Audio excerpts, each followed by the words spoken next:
Deitai, pois, agora fora aos deuses estranhos que há no meio de vós. E inclinai o vosso coração ao Senhor Deus de Israel. Josué 24, 23. A idolatria, durante séculos e milênios, ela tem sido um dos maiores inimigos do povo cristão.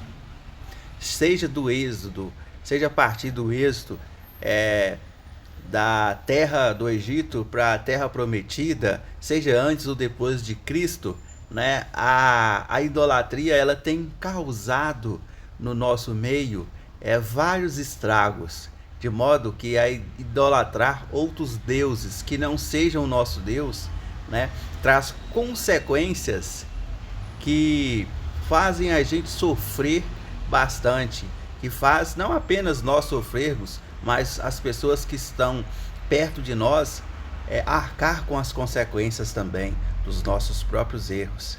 Então, quando a gente comete um erro, principalmente o da idolatria, a gente tem que entender que essas consequências elas não sobrevêm apenas para nós, mas principalmente para aqueles que têm família, vai recair também sobre a sua família, sobre os seus filhos, né, sobre os seus pais, né? Então, tudo que nós fizermos, a gente tem que ter consciência que vai ter consequências. Se você fizer coisas boas, você vai ter consequências. Se você cair no erro da idolatria, você também vai ter consequências.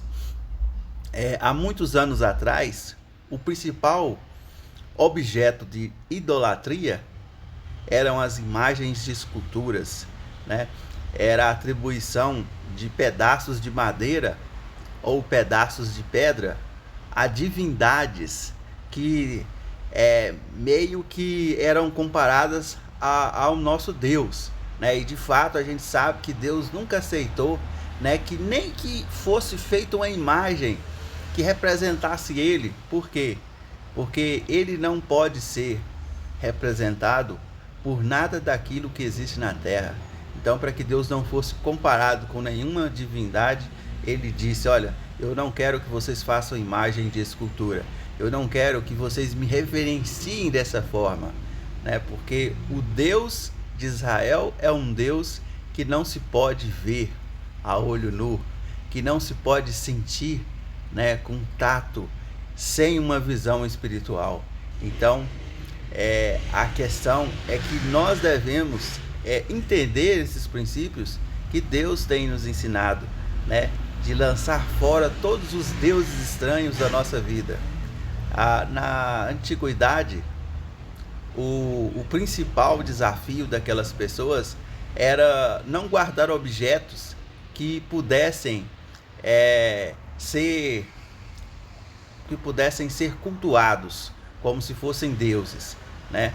Mas nos nossos dias, a nossa dificuldade não é mais adorar um pedaço de madeira ou um pedaço de pedra, mas a nossa maior dificuldade é com questões espirituais, porque às vezes a gente adora muito mais ao dinheiro do que a Deus. Então o dinheiro ele se torna o nosso Deus. Às vezes a gente venera muito mais o nosso trabalho, né, do que a Deus. Então o nosso trabalho se torna um Deus estranho, da qual a gente está servindo ele, né, sem se lembrar do nosso Deus.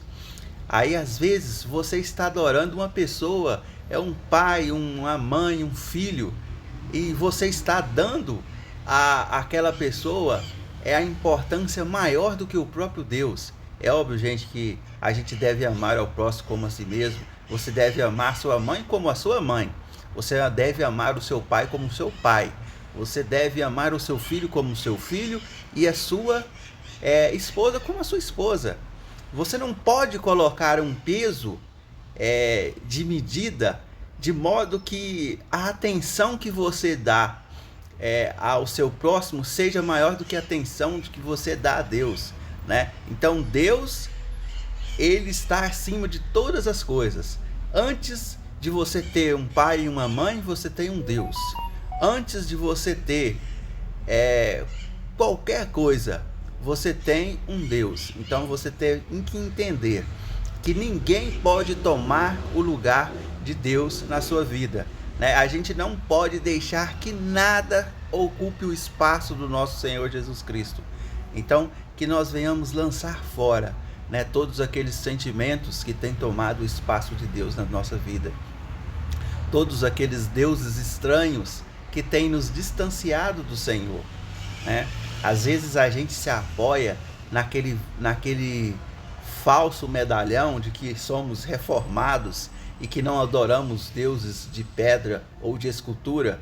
Todavia, às vezes nós idolatramos a doutrina, a igreja, né? E às vezes a gente valoriza muito mais a nossa própria instituição do que o próprio Jesus Cristo, né? Então, Cristo, ele é maior do que tudo, ele é maior do que as estruturas religiosas, ele é maior do que a doutrina, ele é maior do que tudo. Não estou falando que a doutrina não seja necessária, mas antes de tudo, Cristo é maior do que tudo. Então, que a gente não venha inverter as ordens, a ordem das coisas, para que a gente não possa pecar contra Deus com o pecado da idolatria. Que Deus nos abençoe.